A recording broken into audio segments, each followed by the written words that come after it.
پیارا قرآن ہمارا آنکھوں کا تارا، دنیا میں آخرت میں اپنا سہارا۔ الحمدللہ رب العالمین والصلاة والسلام علی سید الانبیاء والمرسلین، اما بعد فاعوذ باللہ من الشیطان الرجیم، بسم اللہ الرحمن الرحیم۔ الصلاة والسلام علیکہ یا رسول اللہ، الصلاۃ والسلام علیک یا رسول اللہ، الصلاة والسلام علیکہ یا حبیب اللہ، الصلاۃ والسلام علیک یا حبیب اللہ، الصلاة والسلام علیکہ یا نبی اللہ، الصلاۃ والسلام علیک یا نبی اللہ، وعلی آلک و اصحابک یا نور اللہ۔ وعلی آلک واصحابک یا نور اللہ۔ السلام علیکم ورحمۃ اللہ وبرکاتہ۔ وعلیکم السلام ورحمۃ اللہ وبرکاتہ۔ پیاری بچوں اور کڈس مدنی چینل کے ناظرین، ایک بار پھر حاضر ہیں اپنے بہت ہی پیارے پروگرام میں۔ پروگرام کا نام ہے بچے اور قرآن۔ بچے اور قرآن ہمارے پروگرام کا نام ہے، اور جیسا کہ ہمارے ناظرین کو معلوم ہے کہ اس پیارے سے پروگرام میں ہم سیکھتے ہیں قرآن پاک سے متعلق معلومات، اور ہمارا ایک ٹاپک ہوتا ہے، موضوع ہوتا ہے، اس سے ریلیٹڈ ہم راشد بھائی سے سٹوری بھی سنتے ہیں، اور پھر سوالات کا سلسلہ ہوتا ہے، جوابات کا بھی سلسلہ ہوتا ہے، اور آخری سیگمنٹ ہوتا ہے قرآن سے 3 الفاظ۔ یہ بھی بڑا دلچسپ سیگمنٹ ہے، اور شروع میں ہم شامل کرتے ہیں اپنے پروگرام میں تلاوت قرآن پاک۔ تو پیارے بچے اور کڈس مدنی چینل کے ناظرین، تلاوت کی جانب بڑھیں گے، لیکن اس سے پہلے سنتے ہیں درود پاک کی فضیلت۔ پیارے آقا صلی اللہ تعالیٰ علیہ وسلم نے ارشاد فرمایا، جس نے مجھ پر صبح و شام 10 بار درود پاک پڑھا، اسے قیامت کے دن میری شفاعت ملے گی۔ سبحان اللہ۔ صلو علی الحبیب صلی اللہ تعالی علی محمد صلی اللہ تعالیٰ علیہ وآلہ وسلم۔ جی پیارے بچے اور کڈس مدنی چینل کے ناظرین، درود پاک کی فضیلت کو ہم نے شامل کر لیا ہے، اب بڑھیں گے اور سنیں گے تلاوت قرآن پاک۔ السلام علیکم ورحمۃ اللہ وبرکاتہ۔ وعلیکم السلام ورحمۃ اللہ وبرکاتہ۔ حسان بھائی کیسے ہیں آپ؟ خیریت سے ہیں؟ الحمدللہ رب العالمین علی کل حال۔ ماشاء اللہ۔ حسان بھائی کون سی سورت کی تلاوت سنا رہے ہیں؟ سورہ اخلاص کی تلاوت سنائیں گے آپ کو۔ ماشاء اللہ جی۔ اعوذ باللہ من الشیطان الرجیم،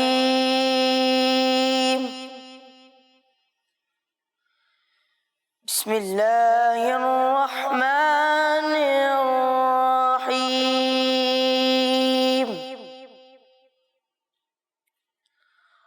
قل هو اللہ احد اللہ الصمد لم یلد ولم یولد ولم یکن له کفوا احد، صدق اللہ العظیم۔ سبحان اللہ، ماشاء اللہ۔ جی پیارے بچے اور کڈس مدنی چینل کے ناظرین، ہم نے تلاوت قرآن پاک کو شامل کیا، سورہ اخلاص کی ہم نے تلاوت سنی۔ اللہ پاک ہمیں شوق اور ذوق کے ساتھ اپنے پیارے پاک کلام قرآن پاک کی تلاوت کرنے کی توفیق عطا فرمائے۔ پیارے بچے اور کڈس مدنی چینل کے ناظرین، ہم بڑھیں گے اپنے پروگرام کے موضوع کی طرف، ٹاپک کی طرف، اور آج جو ہمارا ٹاپک ہے صبر کرنے کے فضائل۔ صبر کرنے کی کیا کیا فضائل ہیں، کیا کیا اس کی فضیلتیں ہیں، اور صبر کرنے کی کیا کیا فائدے حاصل ہوتے ہیں، اور کن موقعوں پر صبر کیا جاتا ہے، اس حوالے سے بہت ساری معلومات انشاءاللہ الکریم آج ہم راشد بھائی سے لینے کی کوشش کریں گے۔ السلام علیکم ورحمۃ اللہ وبرکاتہ۔ وعلیکم السلام ورحمۃ اللہ وبرکاتہ۔ کیسے ہیں راشد بھائی؟ الحمدللہ رب العالمین علی کل حال۔ آپ کیسے بیٹا؟ الحمدللہ رب العالمین علی کل حال۔ راشد بھائی آج ہمارا ٹاپک ہے بچے اور قرآن پروگرام کا صبر کرنے کے فضائل۔ تو فارمیٹ کے مطابق انشاءاللہ سٹوری بھی سنیں گے آپ سے، لیکن راشد بھائی شروع میں چاہ رہا تھا کہ سب سے پہلے ہم اس کو شامل کریں کہ صبر کرنے کا مطلب کیا ہوتا ہے۔ اب عام طور پہ تو یہ سمجھا جاتا ہے کسی کو کوئی تکلیف ہوئی، تکلیف کسی نے پہنچائی، اب وہ آگے سے جو ہے اس کا جواب نہ دے یا کسی کو شکایت نہ کرے، صبر کر لے، تو اسے صبر سمجھا جاتا ہے۔ آپ یہ بتائیے کہ شرعی لحاظ سے اس کا معنی کیا ہے صبر کرنے کا؟ بسم اللہ الرحمن الرحیم۔ بیٹا صبر کا ایک مطلب تو یہی ہے جو آپ نے بیان کیا کہ جب کسی کو تکلیف پہنچے تو اس تکلیف کا بلا ضرورت بندہ اظہار نہ کرے، کسی کو بتائے نہ، تو یہ بھی ایک صبر ہوتا ہے۔ شریعت میں صبر کا مطلب ہوتا ہے رک جانا، باز رہنا اور ٹھہر جانا۔ مطلب یہ ہے کہ اپنی خواہش کو اس چیز سے روکنا جس چیز سے رکنے کا ہماری عقل اور شریعت جو ہے وہ تقاضا کر رہی ہو، اسے کہتے ہیں صبر۔ فار ایگزامپل، اگر آپ کو ٹھوکر لگتی ہے، تکلیف پہنچی، اب اس تکلیف کے بارے میں ہماری شریعت کا تقاضا کیا ہے کہ آپ بلا ضرورت لوگوں کے سامنے اس کو بیان نہ کریں، بے صبری نہ کریں۔ ہاں، جیسے چوٹ لگی ہے، ڈاکٹر کے پاس اب جائیں، ڈاکٹر کو بتا سکتے ہیں، یہ صبر ہی ہے، یہ صبر کے منافی نہیں۔ لیکن اب ڈاکٹر کے پاس جا کر بھی اب تکلیف آپ کو تھوڑی سی ہو اور آپ بہت بڑھا چڑھا کر بیان کریں تو یہ پھر صبر نہ ہوا نا۔ اسی طرح اگر سر میں تکلیف ہو، سر میں درد ہوتا ہے، تو اب اگر ہلکا پھلکا درد ہے تو صبر کرنا چاہیے، آپ اس کو ظاہر نہ کریں۔ لیکن اگر زیادہ تکلیف ہو تو اپنے امی ابو کو بتانا چاہیے تاکہ وہ آپ کو ڈاکٹر کے پاس لے کر جائیں، تاکہ زیادہ آپ کو تکلیف نہ ہو۔ تو یہ مطلب ہے۔ اسی طرح پیارے بچوں، ایک صبر تو یہ ہوتا ہے کہ آپ کو جسم میں کوئی تکلیف ہوتی ہے، ٹھوکر لگتی ہے، چوٹ لگتی ہے، ایک تو اس پر صبر کرنا ہوتا ہے، اور دوسرا پیارے بچوں صبر وہ یہ ہوتا ہے کہ آپ کو کسی کی بات بری لگی، جیسے کسی نے ایسی بات کہی کہ جو آپ کو پسند نہیں، تو اب اس کی بات کا جواب نہ دیا جائے بلکہ رک جائیں، صبر سے کام لیں۔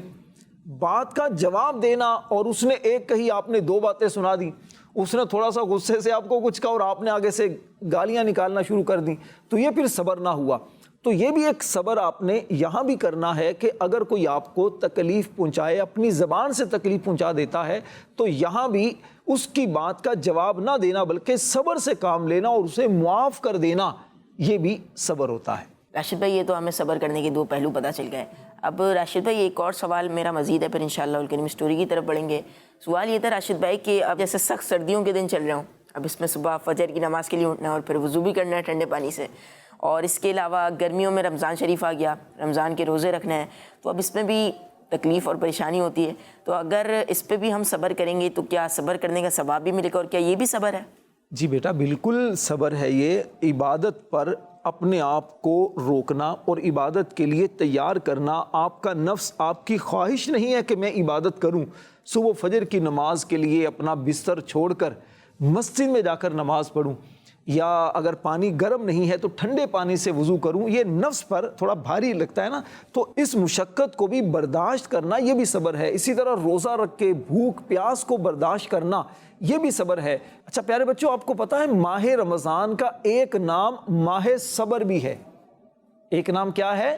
ماہ صبر۔ ماہ صبر، کیونکہ اس کے اندر جو مسلمان ہوتے ہیں وہ صبح صادق سے لے کر سورج غروب ہونے تک کھانے پینے سے اپنے آپ کو روکتے ہیں، صبر کرتے ہیں، تو اسی لیے اسے ماہ صبر بھی کہا جاتا ہے۔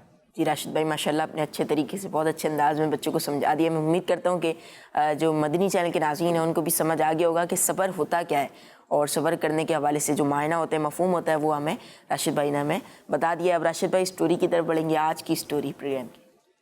اسٹوری بیٹا کچھ ایسی ہے کہ حضرت سیدنا علی المرتضیٰ شیر خدا رضی اللہ تعالی عنہ، آپ کے بڑے شہزادے، ان کا نام کیا ہے؟ حضرت امام حسن امام حسن رضی اللہ تعالیٰ عنہ۔ اچھا، امام حسن سے چھوٹے کا نام کیا ہے؟ امام حسین رضی اللہ تعالیٰ عنہ۔ امام حسن رضی اللہ تعالیٰ عنہ پیارے بچوں ایک مرتبہ بیمار ہو گئے، بخار آ گیا، طبیعت ان کی ناساز ہو گئی، تو حضرت علی رضی اللہ تعالیٰ عنہ ان کا حال پوچھنے کے لیے، عیادت کرنے کے لیے ان کے پاس گئے۔ دیکھا کہ امام حسن جو ہیں آپ کے بیٹے وہ لیٹے ہوئے ہیں، تو حضرت علی نے ان سے پوچھا کہ بیٹا کیسی طبیعت ہے؟ تو امام حسن نے عرض کی کہ پہلے سے کچھ بہتر ہوں۔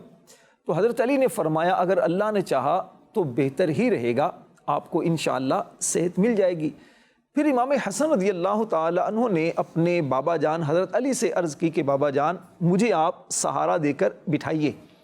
حضرت علی رضی اللہ تعالی عنہ نے اپنے بیٹے کو سہارا دیا اور ان کو بٹھایا، تو اس پر امام حسن نے بعد میں عرض کیا کہ میں نے نانا جان پیارے آقا صلی اللہ علیہ وسلم کو یہ فرماتے ہوئے سنا ہے، ایک مرتبہ آپ نے مجھ سے ارشاد فرمایا تھا، اے میرے بیٹے جنت میں ایک درخت ہے جسے شجرۃ البلوہ کہا جاتا ہے، فرمایا کہ آزمائش میں مبتلا لوگوں کو قیامت کے دن اس درخت کے پاس جمع کیا جائے گا، جبکہ اس وقت نہ میزان رکھا ہوگا اور نہ ہی اعمال نامے کھولے جائیں گے، اور ان صبر کرنے والوں کو پورا پورا اجر دیا جائے گا۔ سبحان اللہ۔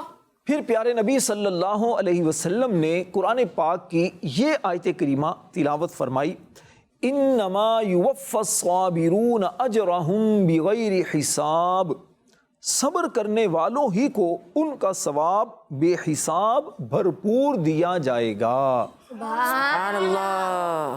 پیارے بچوں، اس اسٹوری سے ہمیں دو باتیں پتہ چلی۔ ایک بات تو یہ پتہ چلی کہ حضرت علی رضی اللہ تعالی عنہ اپنے بیٹے امام حسن پر کتنی شفقت فرماتے تھے، کتنی محبت کرتے تھے کہ جیسے ہی پتہ چلا کہ یہ بیمار ہیں تو ان کی عیادت کے لیے تشریف لے کر گئے۔ اور دوسری بات یہ بھی پتہ چلی کہ جو مصیبتوں پر، تکلیفوں پر، پریشانیوں پر بندہ صبر کرتا ہے تو اس بندے کو قیامت کے دن اللہ پاک کی طرف سے پورا پورا بے حساب اجر دیا جائے گا۔ سبحان اللہ۔ پیارے بچوں، حضرت علی شیر خدا رضی اللہ تعالی عنہ فرماتے ہیں کہ صبر کرنے والوں کے علاوہ ہر نیکی کرنے والوں کی نیکی کا وزن کیا جائے گا، کیونکہ صبر کرنے والوں کو بے اندازہ اور بے حساب دیا جائے گا۔ سبحان اللہ۔ تو پیارے بچوں، ہمیں بھی چاہیے کہ اگر کبھی تکلیف پہنچ جائے، کوئی ٹینشن آ جائے، یا کبھی بیماری آ جائے، سر میں درد ہو جائے، یا پھر پیٹ میں تکلیف ہو جائے، تو ہم نے کیا کرنا ہے؟ صبر کرنا ہے۔ صبر کرنا ہے، اور انشاءاللہ صبر کرنے سے ایک تو تکلیف میں کمی ہوگی، اور دوسرا فائدہ یہ ہوگا کہ اللہ پاک ہمیں بہت ساری نیکیاں عطا فرمائے گا۔ سبحان اللہ۔ راشد بھائی، میں نے سنا ہے کہ صبر کرنے والوں کے ساتھ اللہ پاک ہوتا ہے، کیا واقعی ایسا ہے؟ جی بیٹا، واقعی ایسا ہے۔ جو صبر کرنے والے ہوتے ہیں اللہ پاک ان کے ساتھ ہوتا ہے، اللہ کی مدد ان کے ساتھ ہوتی ہے، اللہ پاک کی رحمت ان کے ساتھ ہوتی ہے۔ اللہ پاک قرآن پاک میں ارشاد فرماتا ہے، وَاصْبِرُوا ان اللہ مع الصابرین، اور صبر کرو، بے شک اللہ صبر کرنے والوں کے ساتھ ہے۔ سبحان اللہ۔ ایک اور مقام پر اللہ پاک ارشاد فرماتا ہے، ان اللہ مع الصابرین، بے شک اللہ صبر کرنے والوں کے ساتھ ہے۔ سبحان اللہ۔ پیارے بچوں، علامہ نصر بن محمد سمرقندی رحمۃ اللہ علیہ فرماتے ہیں، ویسے تو اللہ پاک اپنے علم اور قدرت کے ساتھ ہر ایک کے ساتھ ہوتا ہے نا، ہر بندے کے ساتھ اللہ پاک ہوتا ہے، اللہ کی رحمت ہوتی ہے، لیکن یہاں پر جو صبر کرنے والوں کے بارے میں فرمایا کہ اللہ پاک صبر کرنے والوں کے ساتھ ہوتا ہے، اس کی وجہ یہ ہے کہ تاکہ ان لوگوں کو معلوم ہو جائے کہ اللہ پاک ان کی مشکلات کو، ان کی ٹینشنوں کو، ان کی مصیبتوں کو دور فرمائے گا۔ سبحان اللہ۔ راشد بھائی، صبر کرنے کی عادت کیسے بنائی جائے؟ بیٹا دیکھیے، کسی بھی چیز کی عادت بنانے کے لیے ہمیں کچھ باتوں کا خیال رکھنا ضروری ہوتا ہے۔ ایسا تو ہوتا نہیں کہ ہم کسی چیز کے بارے میں سوچیں اور وہ ہماری عادت بن جائے، ہماری روٹین میں آ جائے، ایسا نہیں ہوتا نا۔ جیسے آپ کا دل کرتا ہے کہ میں 5 نمازیں پڑھوں، لیکن اگر آپ پہلے 5 نمازیں نہیں پڑھتے تو صرف سوچنے سے تو آپ 5 نماز پڑھنے کے عادی نہیں بنیں گے، عادت میں نہیں چیز آئے گی۔ تو اس کے لیے آپ کو کیا کرنا ہوگا؟ جو نمازی ہیں ان سے دوستی کرنا ہوگی، آپ کو جیسے ہی اذان ہو اسی وقت سے تیاری کرنا شروع کر دینا ہوگی۔ تو اسی طرح پیارے بچوں، صبر کرنے کی عادت بنانے کے لیے بھی کچھ باتوں کا خیال رکھنا یہ بہت ضروری ہے۔ پہلی بات تو یہ ہے کہ آپ اگر پڑھنا جانتے ہیں تو پھر آپ صبر کرنے کے فضائل کے بارے میں پڑھیے کہ صبر کرنے کے فضائل کیا ہیں، اس کی برکتیں کیا ہیں، ثواب کتنا ملتا ہے۔ تو جب آپ کو پتہ چلے گا تو پھر مصیبتوں پر صبر کرنے کا ذہن بھی بنے گا۔ اچھا، دوسری بات وہ یہ ہے کہ اللہ پاک سے دعا بھی کریں کہ یا اللہ پاک مجھے صبر کرنے کی توفیق عطا فرما، یا اللہ میرے اندر اتنی ہمت پیدا کر دے کہ جب بھی مجھے تکلیف پہنچے، مصیبت آئے تو میں اس پر صبر کرنے والا بنوں۔ اسی طرح پیارے بچوں، ایک وہ یہ عادت بنانی ہے کہ اپنی ذات میں عاجزی کو پیدا کرنا ہے۔ عاجزی کا مطلب یہ ہوتا ہے کہ آپ اپنے آپ کو بڑا نہ سمجھیں، اپنے آپ کو گناہ گار سمجھیں، اپنے آپ کو ہمیشہ یہ سمجھیں کہ میں تو گناہ گار سا بندہ ہوں۔ تو جب آپ یہ سمجھیں گے تو اب اگر کوئی بندہ آپ سے کچھ بول دے گا، کسی بچے نے آپ کو کوئی سخت جملہ بول دیا، تو آپ کہیں گے کہ ٹھیک ہے میں گناہ گار بندہ ہوں، آپ اسے جھگڑا نہیں کریں گے، آپ دل ہی دل میں اللہ سے دعا کریں گے، یا اللہ پاک اس بچے کو بھی نیک بنا اور مجھے بھی